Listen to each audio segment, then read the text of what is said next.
Thank you. It's my pleasure to introduce the Reverend Vincent Lashina. He is the chaplain for Planned Parenthood.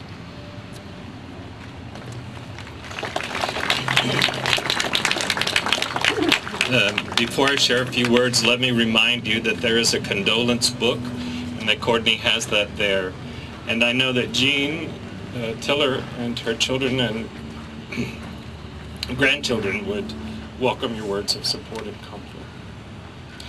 At the close of our gathering in just a few moments, we're going to be hearing some music from our local musician, Whitney Monger, who will be playing for us as we leave. Sure. In 1863, when our nation was divided by a civil war, the great American poet Henry Wadsworth Longfellow found himself in deep despair one Christmas day. After the hearing of church bells pealing that morning, Longfellow sat down and he wrote some familiar lines as a response to the horror of the bloody conflict that pitted brother against brother, and to his own personal tragedy of having his son, Lieutenant Charles Appleton Longfellow, severely wounded in the Civil War in November of 1862.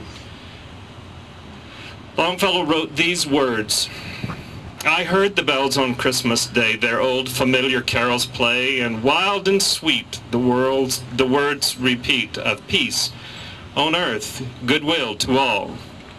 I thought how as the day had come, the belfries of all Christendom had rolled along the unbroken song of peace on earth, goodwill to all. And in despair, I bowed my head. There is no peace on earth, I said, for hate is strong and mocks the song of peace on earth, goodwill to all. Then pealed the bells more loud and deep. God is not dead, nor doth God sleep. The wrong shall fail, the right prevail, with peace on earth, goodwill to all. Then ringing, singing on its way, the world revolved from night to day. A voice, a chime, a chant sublime of peace on earth, goodwill to all." When I learned yesterday morning that Dr. Tiller, it's hard for me to say that because I knew him only as George, but Dr. Tiller had been murdered in his own church in Wichita, I fell into a deep despair of my own.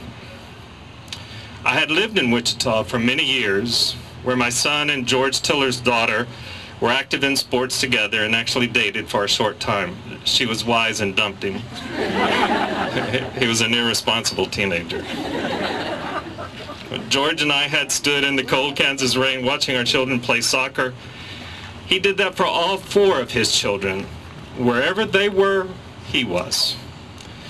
In 1978, when I watched in horror on Wichita television as hundreds of protesters surrounded George's clinic, screaming at his staff and patients, and surrounding the cars of patients as they drove into the clinic parking lot, rocking the cars up and down and yelling unimaginable things at these young women, I responded by turning my outrage into advocacy for reproductive rights for women everywhere.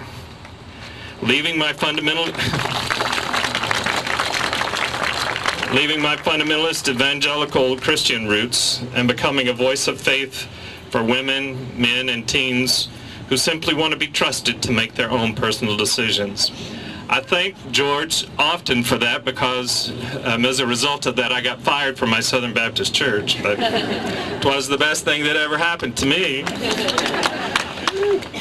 But for 35 years, George Tiller endured hardships that the rest of us cannot even imagine. Yet he never let any threat or fear keep him from the two things that he was most passionate about: his family and his compassionate care for women.